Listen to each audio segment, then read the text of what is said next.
In this video, we will get to know about how to use StrikeThrough method in Froala editor.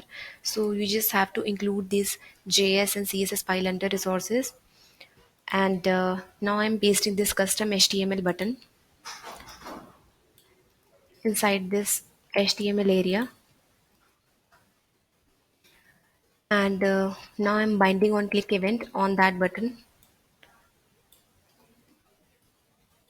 and then click on run. So by doing this, you will get this StrikeThrough button. And if I type something here, let's say,